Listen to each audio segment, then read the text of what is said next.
Hey guys, it's me again. I have a lot of free time today and this week, and I'm apparently really motivated to make videos today. So I thought I would talk about some books that I read before I started my channel, um, just because I won't have the chance to do reviews of them, and I just want to talk about them. So I guess this is sort of going to be my favorite books of 2017 so far video. These won't be in any particular order, but these are my favorites so far. And I'm gonna just start with one that I don't have a copy of because I donated it because I didn't like the translation of it I had bought, and that is the Iliad. Homer's Iliad, which I read the Iliad. I decided to read the Iliad for the first time this year, and then reread the Odyssey. I had to read the Odyssey back in my senior year of high school, and I just thought it'd be cool to read them both in succession, um, and uh, and it's just stuck with me so much. Uh, there's just so much there. It just picks and prods at so many important themes. And there's so many moments, so many scenes that just I know will stick with me forever. There's when Hector goes to kiss his baby son. There's when Hector gets killed by Achilles. There's when Achilles and Priam, these two men from two opposite sides of a war who should hate each other, just kind of break down crying with each other, just sharing in each other's pain. Uh, there's just so many moving moments, so many profound themes. Um, it's just great, and I liked it more than the Odyssey. The Odyssey was a bit easier to get through because I think it has a bit more of a linear narrative to it. It has a bit more of the kind of standard, like, beginning, middle, and end. It's almost, I almost want to say the Odyssey is a bit more, like, Hollywood friendly. Like, you could imagine a Hollywood movie being made of the Odyssey. But I feel like it would be hard to really do the Iliad, even though someone did try to do it. They made Troy in 2004, which, I will be honest, I actually kind of like that movie. But it isn't really a faithful adaptation of the Iliad. But, like, the Iliad just, it's 1 week in the Trojan War, whereas the Odyssey is Odysseus's adventure home. But I just didn't find as many interesting themes in the Odyssey. There was a couple moments in the Odyssey that have stuck with me too, but not nearly as much as the Iliad. It doesn't come to my mind on a daily basis nearly as much as the Iliad. Um, so yeah, so the Iliad. That's my first one. The second one is another kind of old epic, and it is the Epic of Gilgamesh. This translation is by Stephen Mitchell, which I loved. The language was very fresh and modern, but also poetic and beautiful, and I really liked it. Stephen Mitchell writes a really nice introduction that really grounds you in the themes of the story and kind of the history of its writing, or what history we can know of the writing of the Epic of Gilgamesh. And yeah, I mean, again, just so many moments in this story that will stick with me. And this book really, it was much different than I expected it to be. I expected some kind of a like adventure kind of story. I don't know why I was expecting it to be similar to the Bible, but and it was in ways, but there's just, it's like a big examination of mortality, both of a person's own mortality and of their perception of other people's mortality, specifically how they respond to the deaths of loved ones. And it's like such a important human story, applicable to everyone, told in this grand scale. And yeah, I just loved it, and yeah, that one will definitely be sticking with me for a long time, and I will be rereading it at some point in the future.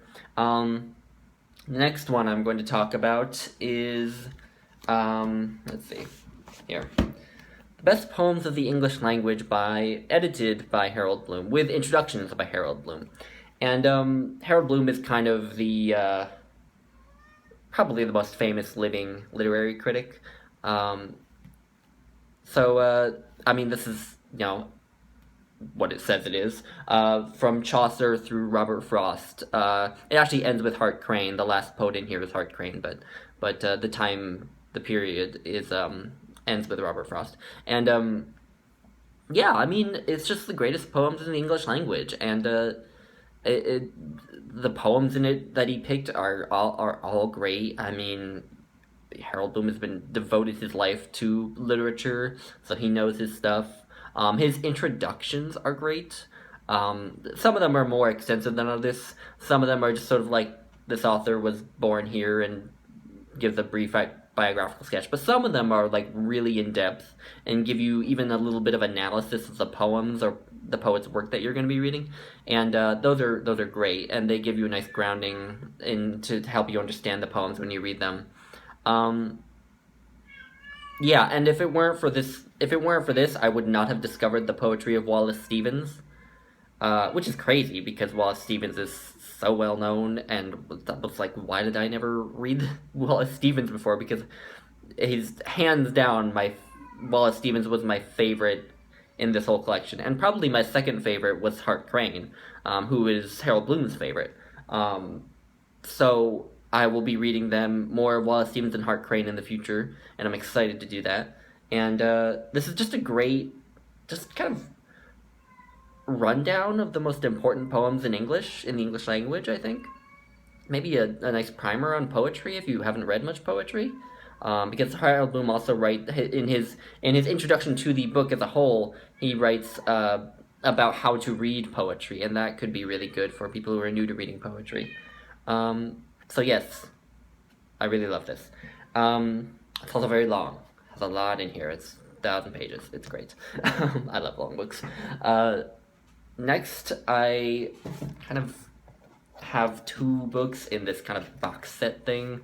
So this is the Library of Latin Literature. I got this from my grandpa. My grandpa was moving and emptying out his house and let me ransack his bookshelves, and I found this, and I was like, what the heck? The two books that I want to talk about from this are Ovid's Metamorphoses and Virgil's Aeneid. These are all translated by this Rolf Humphreys is his name. I looked him up. He is a poet, professor. Looks like he does a lot of teaching. Anyway, the Aeneid is kind of Virgil's sequel to the Iliad. It's kind of made fun of for kind of copying the Iliad and the Odyssey. The first half is a lot like the Odyssey, the second half is a lot like the Iliad, and it's hard for me to argue with that. But at the same time, I still enjoyed it. I found the one part you could definitely say is different from the Iliad and the Odyssey is the romance between Aeneas and Dido, which was a really interesting study of the character of Dido, and the way it ends is so sad and so moving, and it's another moment that will definitely stick with me for a long time. So yes, the Aeneid, and then Ovid's Metamorphoses. It was just great. I just loved he tells sort of a story from the creation of the universe to the deification of Julius Caesar. So Ovid lived in Roman times, I guess, is an important piece of background information. And it was great. There are just so many cool stories in it. Stories, the romances, there are tragedies, there are stories of revenge, there's war, there's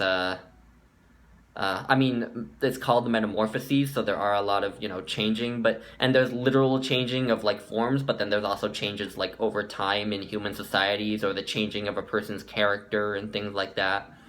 And yeah, there are just so many great stories. I feel like the Metamorphoses is a book you could probably read for the rest of your life, and on your deathbed you'd still be finding really interesting insights from it. So yeah, I'm not sure which one of these is my favorite so far. I don't. They're not in any particular order. But these are my six. Oh no, sorry. No, I have one more. Sorry. The other one is Tis by Frank McCourt. So this is obviously a lot different from the other ones I've been talking about. So this is a memoir. Frank McCourt is most well known for his first memoir, Angela's Ashes, which is about his upbringing in Limerick, Ireland, in a desperately poor family.